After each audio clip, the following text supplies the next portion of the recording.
हाय, आज हम करेंगे सेरेब्रल पाल्सी जो कि एक न्यूरोलॉजिकल डिसऑर्डर है। न्यूरोलॉजिकल डिसऑर्डर मीन्स जो ब्रेन से रिलेटेड डिसऑर्डर है, क्योंकि न्यूरोलॉजी है वो क्या है, स्टडी ऑफ ब्रेन।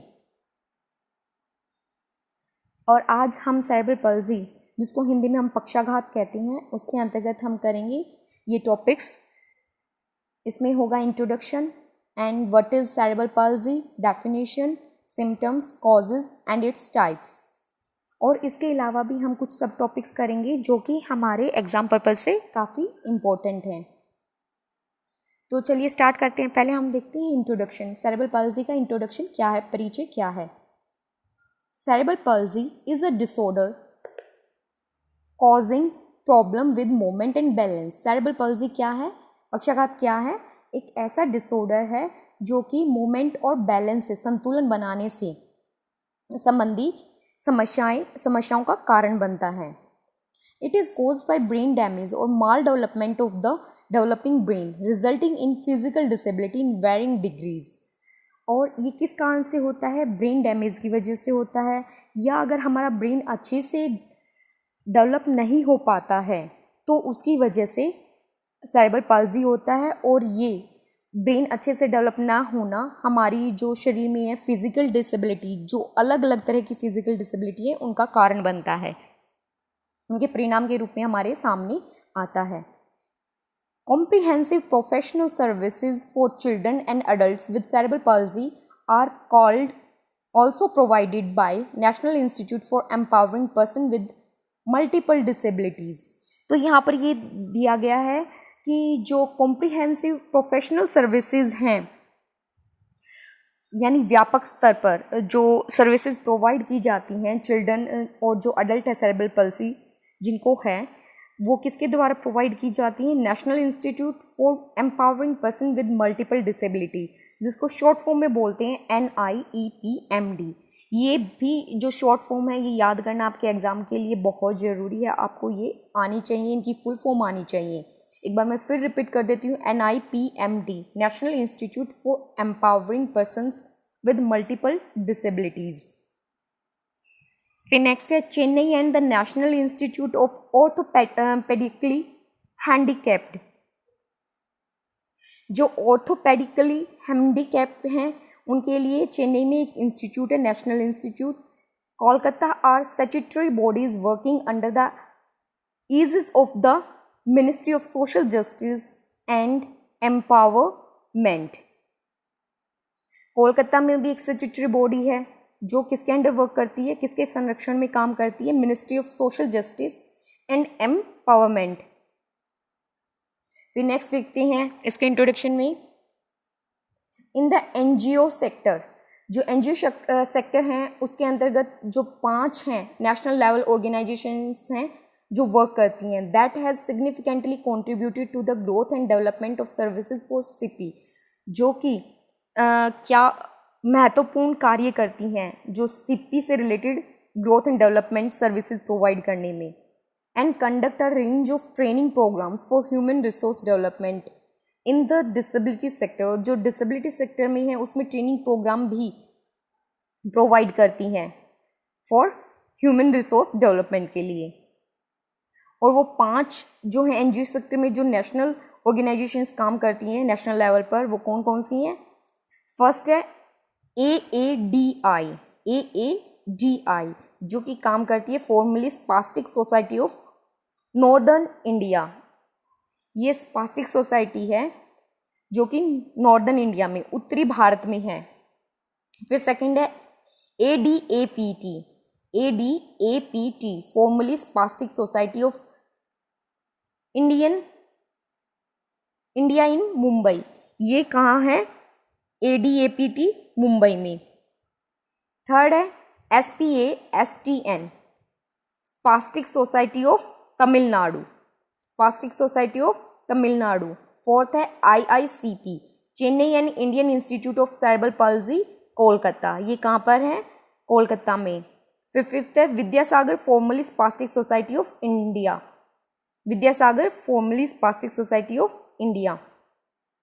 आपको पता होनी चाहिए कि NGO सेक्टर में कितनी नेशनल लेवल पर ऑर्गेनाइजेशंस काम करती हैं CP के लिए। फिर नेक्स्ट आता है cerebral palsy is a persistent but not unchanging disorder of movement and posture due to a defect or lesion of a developing brain. cerebral palsy क्या है? persistent है, कठोर है, लेकिन एक अनचेंजिंग डिसऑर्डर है मोमेंट एंड पोस्चर डिफेक्ट के लिए, और लीजन ऑफ अ क्या है? Lesion of a developing brain, ये एक विकसित होते हुए ब्रेन की क्षति है.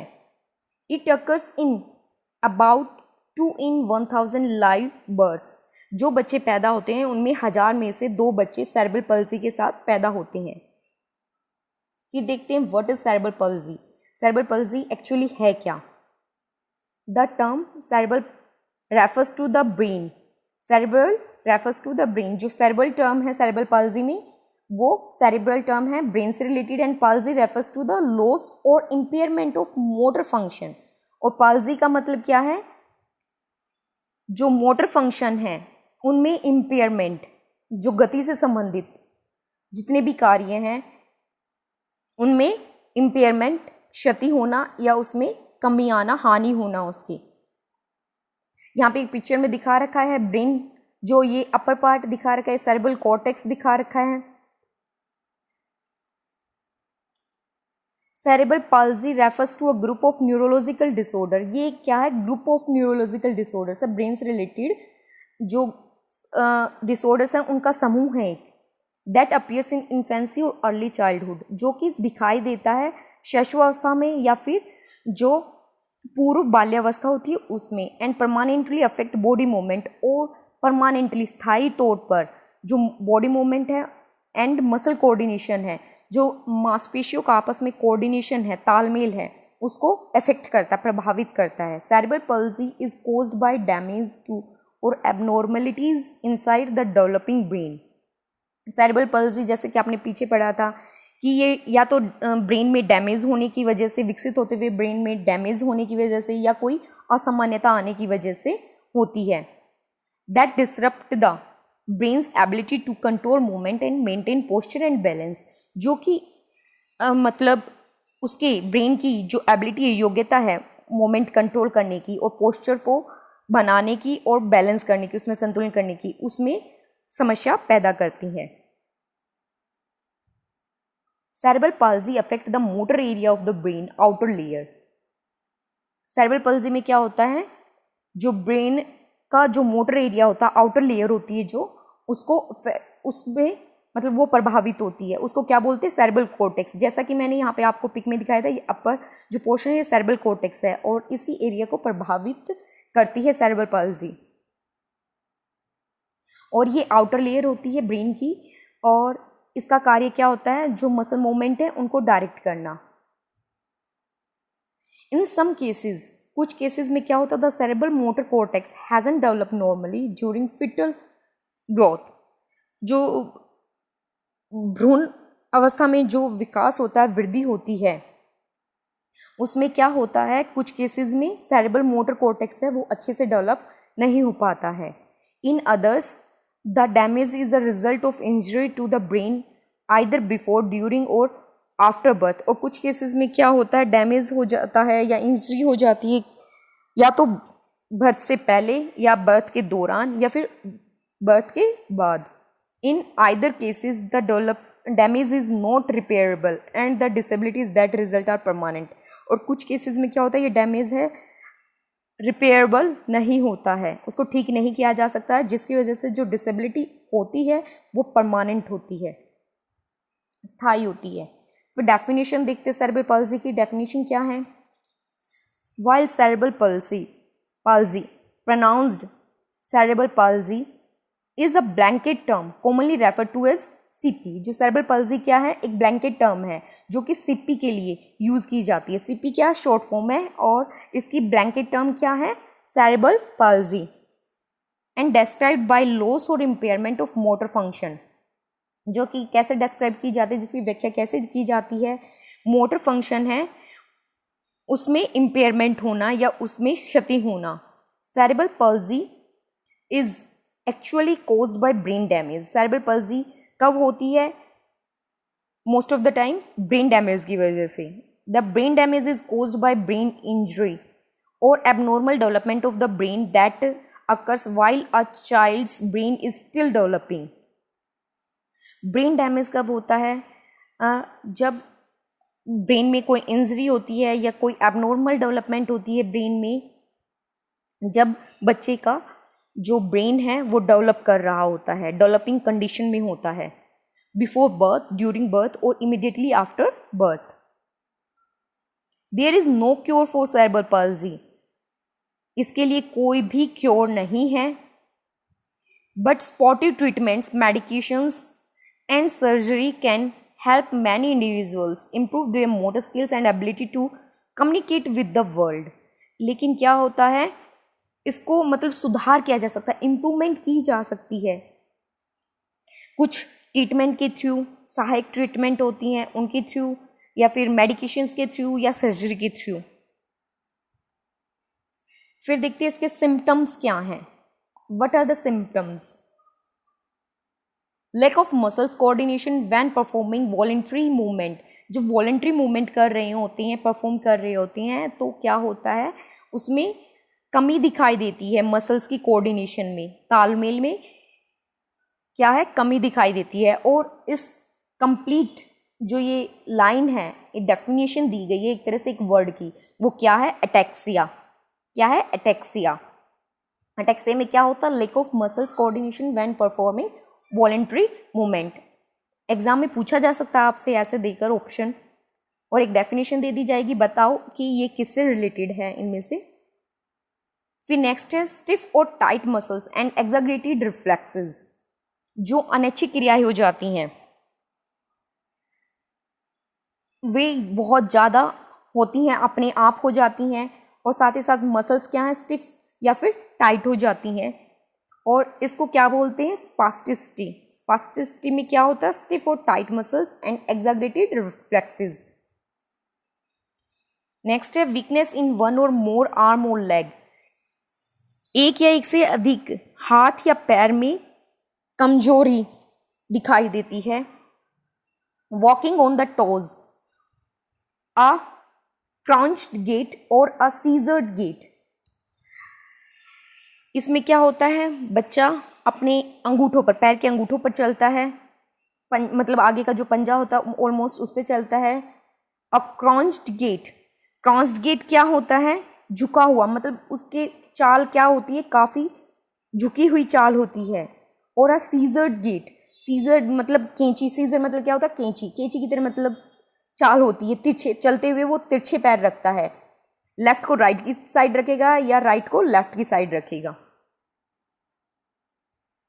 फिर नेक्स्ट है variation in muscle stone. Muscle stone में काफ़ी वेरिएशन होती है, विभिन्नताएं होती है, आइदर टू स्टिफ और टू फ्लपी, या तो बहुत ज़्यादा मतलब खिंचा होता, तनाव होता उनमें, या फिर बहुत ज़्यादा फ्लपी होती हैं।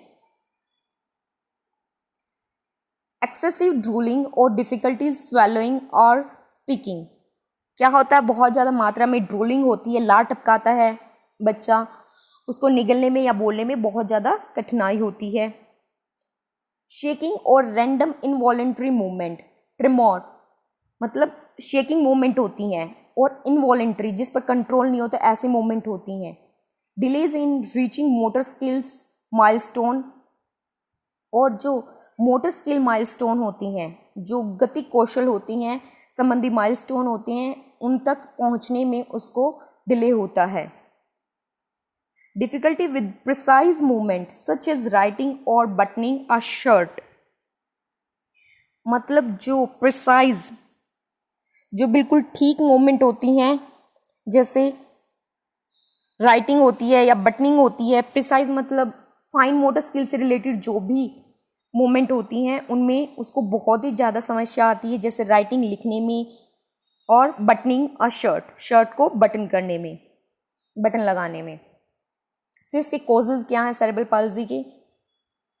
Cerebral palsy is caused by abnormal development of a part of the brain or by damage to part of the brain that control movement। ये आपकी हर जगह ये लाइन दी गई है, आपके सिम्टम्स में दी गई है, डेफिनेशन में दी गई है, और व्हाट इज सेरेब्रल पाल्सी उसमें भी दी गई है। अब तक तो आपको ये बहुत अच्छे से आपके दिमाग में सेट हो जानी चाहिए कि जो सेरेब्रल पल्जी है वो किस कारण से होती है? एबनॉर्मल डेवलपमेंट, ब्रेन के किसी पार्ट में एबनॉर्मल डेवलपमेंट होने से, या फिर उसके ब्रेन के किसी पार्ट में डैमेज होने की वजह से, जिसकी वजह से ब्रेन क्या है, कंट्रोल खो देता है मूवमेंट पर. This damage can occur before, during और shortly after birth. The majority of children have congenital cerebral palsy. मतलब जन्मजात होती है कुछ बच्चों को, ज़्यादातर बच्चों को जन्मजात सेरेब्रल पल्जी होती है, जन्म से ही होती है. That is they were born with it, मतलब कि वो पैदा ही इसके साथ होती हैं. Although it may not be detected until month और ईयर्स लेटर. और कई बार क्या होता है, बहुत महीनों तक या साल तक इसका पता नहीं चलता, डिटेक्ट नहीं कर पाते हैं इसको. A small number of children have acquired cerebral palsy. कुछ बच्चे हैं, मतलब अर्जित करते हैं इसको, मतलब उन कुछ को जन्म के बाद हो जाती है. Which means the disorder begins after birth. जो डिसऑर्डर होता है क्या होता है, जन्म के बाद होता है. Some causes of acquired cerebral palsy include brain damage in the first few months और years of life, brain infection such as bacterial meningitis or viral encephalitis problems which blood flow to the brain, or head injury from a motor vehicle accident, a fall or child abuse. फिर ये बाद में acquired जो cerebral पल्जी है उसमें ये reasons दिए गए हैं किस वजह से जन्म के बाद, जन्म के कुछ महीनों के बाद बच्चे को ये चीज़ें हो जाती हैं. इसके कारण क्या है? एंसेफेलिटिस, वायरल एंसेफेलिटिस, बैक्टीरियल मेनिंजाइटिस, और एक्सीडेंट वगैरह हो जाता है, या बच्चे को कहीं से ऊंचाई से नीचे गिर जाता है, या फिर चाइल्ड अब्यूज़ किया जाता है, उसकी वजह से भी ये बच्चा एक्वायर कर लेता है सेरेब्रल पल्जी को. In many cases the cause of cerebral palsy is unknown. ज़्यादातर क्या होता है, सेरेब्रल पल्जी का जो कॉज है वो अननोन होता है. Possible causes include genetic abnormalities. कुछ जो संभावित जो कारण हैं उनमें शामिल हैं जेनेटिक एबनॉर्मलिटीज़, आनुवांशिक जो असामान्यता है वो, कंजेनिटल ब्रेन मालफॉर्मेशन, यानी जन्मजात जो जन्म से ही जो दिमाग है बच्चे का, ब्रेन है, वो अच्छे से डेवलप नहीं कर पाता है. मैटरनल इन्फेक्शंस और फीवर्स, मतलब जो माँ को इन्फेक्शन हो जाता है, फीवर हो जाता है, और फिटल इंजरी, या फिर भ्रूण है जो उसको कोई चोट लग जाती है. For example the following types of brain damage may cause it's characteristic symptoms. जो नीचे ये टाइप्स दिए गए हैं, इनकी वजह से ये बच्चे को सेरेब्रल पल्जी हो सकती है. इसमें क्या है main? Abnormal development of the brain, जो ब्रेन की है एबनॉर्मल डेवलपमेंट होना, ये सभी क्या आपकी फिटल इंजरी से रिलेटेड हैं, जिसको बोलते हैं सेरेब्रल डिसजेनेसिस. सेरेब्रल डिसजेनेसिस ये शॉर्ट फॉर्म है इसके लिए, एबनॉर्मल डेवलपमेंट ऑफ ब्रेन के लिए. ये भी काफ़ी इंपॉर्टेंट वर्ड है, आपको याद होना चाहिए. सेरेब्रल डिसजेनेसिस का मतलब क्या होता है? जेनेसिस का मतलब क्या होता है? Abnormal development of the brain. Second है severe lack of oxygen in the brain. बहुत ही ज़्यादा बड़े स्तर पर ब्रेन में ऑक्सीजन की कमी होना. थर्ड है bleeding in the brain. Third क्या है? Bleeding in the brain. Intracranial haemorrhage, इसको क्या बोलते हैं? ब्लीडिंग इन द ब्रेन को इंट्राक्रैनियल हेमरेज. फोर्थ है damage to the white matter of the brain. Damage to the white matter of the brain, इसको क्या बोलते हैं? प्रीवेंटिकुलर ल्यूकोमलेसिया और पीवीएल. शॉर्ट फॉर्म में क्या बोलते हैं? पीवीएल, प्रीवेंटिकुलर ल्यूकोमलेसिया. फिर इसके टाइप्स में आते हैं. इसके टाइप्स क्या हैं ये आपको पता होने चाहिए. The specific form of cerebral palsy are determined by the extent, type, and location of a child's abnormalities.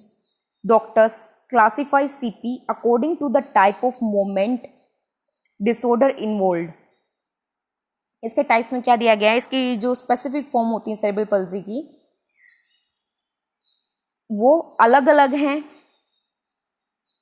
और इसमें जो बच्चों की में जो सेरेब्रल पल्सी है असामान्यता है उसकी लोकेशन भी क्या है, अलग अलग है, यानी ब्रेन के अलग अलग पार्ट में एबनॉर्मलिटीज़ हैं। डॉक्टर जो क्लासिफाई करता है सीपी को, उसकी जो मूवमेंट डिसऑर्डर है उसके आधार पर उसको उस पार्ट में रखता है। इसमें फर्स्ट क्या है, स्पास्टिक यानी स्टिफ मसल्स, एथिटॉइड यानी राइटिंग मूवमेंट से रिलेटेड है, और अटैक्सिक यानी पुअर बैलेंस एंड कोऑर्डिनेशन, जो बेकार होता है कोऑर्डिनेशन मसल्स में उससे रिलेटेड है, प्लस एनी एडिशनल सिम्टम्स सच वीकनेस, या फिर इसके अलावा कुछ और सिम्टम्स रिलेटेड हैं या कोई वीकनेस रिलेटेड हैं, जैसे पैरासिस और पैरालिसिस, प्लेजिया बोलते हैं जिसको, पैरालिसिस को प्लेजिया बोलते हैं। फॉर एग्जांपल हेमीपैरासिस यानी half indicates that only one side of the body is weekend. इसमें क्या होता है कि बॉडी की केवल एक ही साइड वीक होती है। सेकेंड है क्वाड्रिप्लेजिया, इसमें क्या होता है चारों लिम्स हैं वो अफेक्टेड होती हैं, means all 4 limbs are affected, मतलब कि चारों लिम्स इसमें अफेक्ट होते हैं। यहाँ पे फिर दिया गया है, ये ब्रेन के पार्ट दिए गए हैं आपके, motor cortex, basal ganglia and cerebellum. अब इनको डिफाइन किया गया है, अगर इनमें से जो भी एरिया इफेक्ट होता है उसकी वजह से क्या, मतलब उसका रिजल्ट क्या होता है। मोटर कॉर्टेक्स अगर इफेक्ट होता है तो क्या होता है, इफ इट इज डैमेज, अगर मोटर कॉर्टेक्स क्या है डैमेज हो जाता है तो मूवमेंट आर स्टिफ, जो मूवमेंट होंगी गति क्या होगी वो स्टिफ हो जाएगी, एंड ऑफन स्लो, और वो क्या हो जाएगी स्टिफ होने के साथ साथ स्लो हो जाएगी। This is known as spasticity, और इसकी वजह से इसको क्या बोलते हैं स्पास्टिसिटी, मतलब वो स्पास्टिक सेरेब्रल पल्सी वाला बच्चा होगा। फिर आते हैं बेसल गैंग्लिया, ये जो पोर्शन है ये क्या है बेसल गैंग्लिया। अगर ये इफेक्ट होता है तो क्या होता है, मूवमेंट्स आर जर्की मूवमेंट होती हैं एंड अनकंट्रोल्ड, और वो क्या होती है अनियंत्रित होती है, और इसकी वजह से इस को क्या बोलते हैं एथिटोसिस, यानी एथॉइड सेरेब्रल पल्सी वाला ये बच्चा होगा एथिटोसिस। फिर नेक्स्ट है सेरिबलम, ये एरिया अगर डैमेज हो जाता है मूवमेंट आर अनकोऑर्डिनेटेड, मूवमेंट क्या होंगी अनकोऑर्डिनेटेड होंगी, उसमें आपस में तालमेल नहीं होगा, मे बी शेकी, जैसे मतलब खड़ा खड़ा बच्चा शेक करता है उस टाइप की वो मूवमेंट होंगी उसमें। This is known as ataxia, और उसको क्या बोलेंगे अटेक्सिया, यानी अटेक्सिक सेरेब्रल पल्सी वाला वो बच्चा होगा, उसी के आधार पर उसको उस टाइप में रखा जाएगा।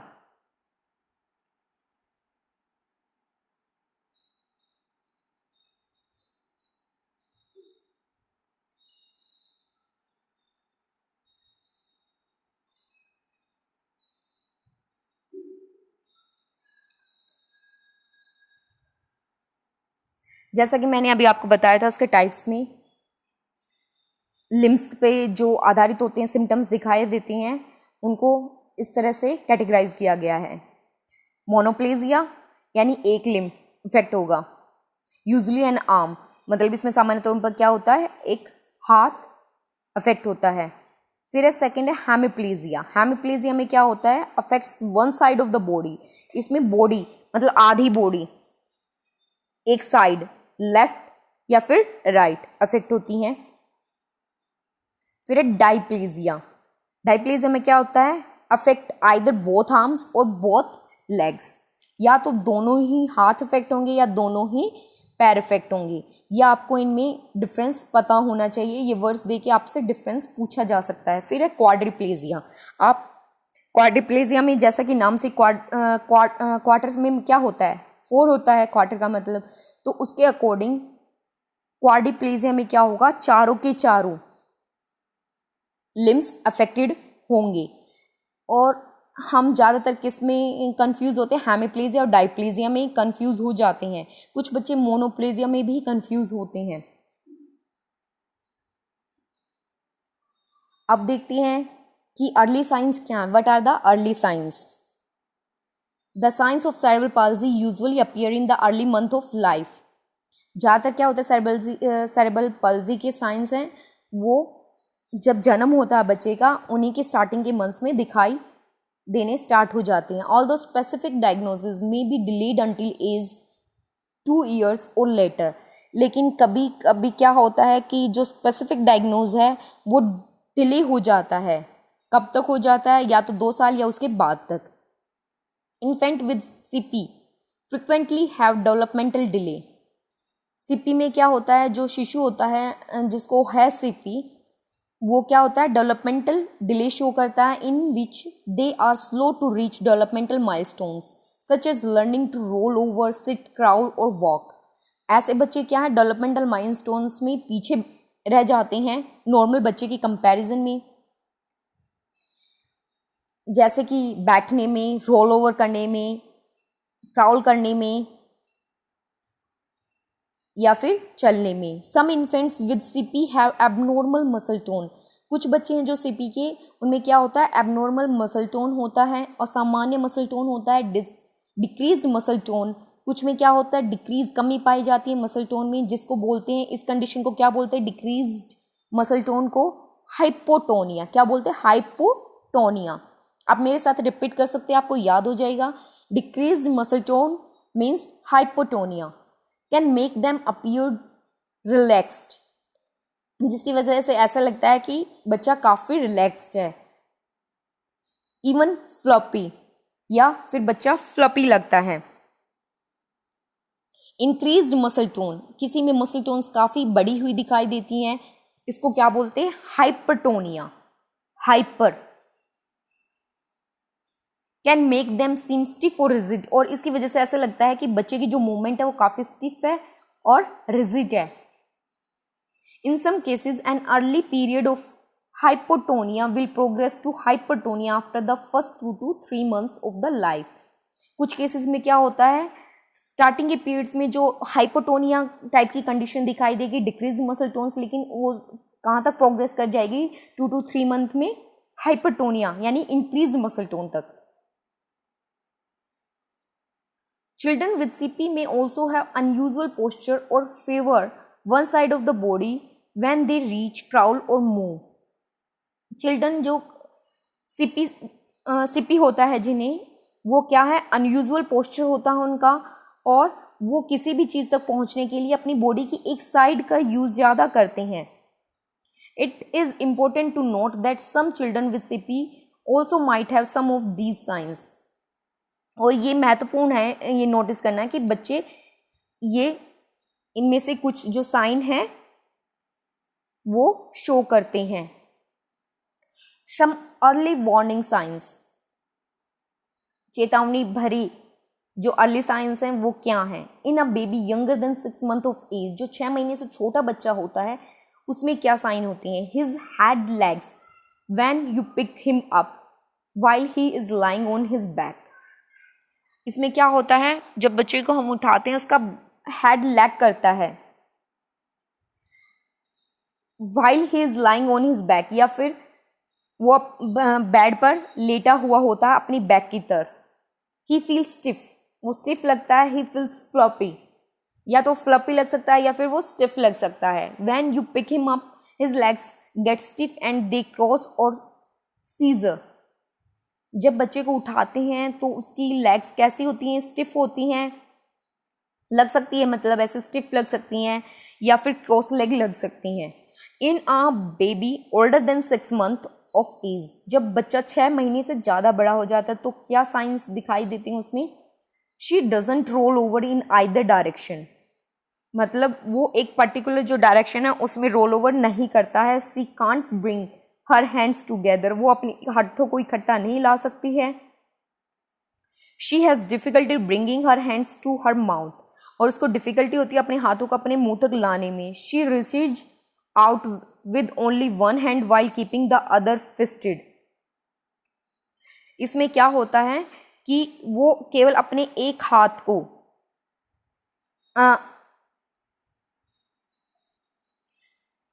वो किसी काम को करने के लिए, मतलब एक हाथ को आगे बढ़ाती है, जबकि उसका दूसरा हाथ है क्या, मुट्ठी बंद रखती है उस हाथ की। In a baby older than 10 months of age, जब बच्चा 6 महीने से बड़ा होता है तो उसमें क्या वार्निंग साइंस दिखाई देते हैं? ही क्राउल्स इन अ लोपसाइडेड मैनर, वो क्राउल करता है एक लोपसाइडेड मैनर में, pushing of with one hand and leg while dragging the opposite hand and leg. वो क्या करता है? पुश करता है, अपनी पुश ऑफ करता है वन हैंड एंड लेग को while dragging the opposite hand and leg, और जबकि जो अपना अपोजिट हाथ और पैर है उसको ड्रैग करता है। He can't stand holding into spot, और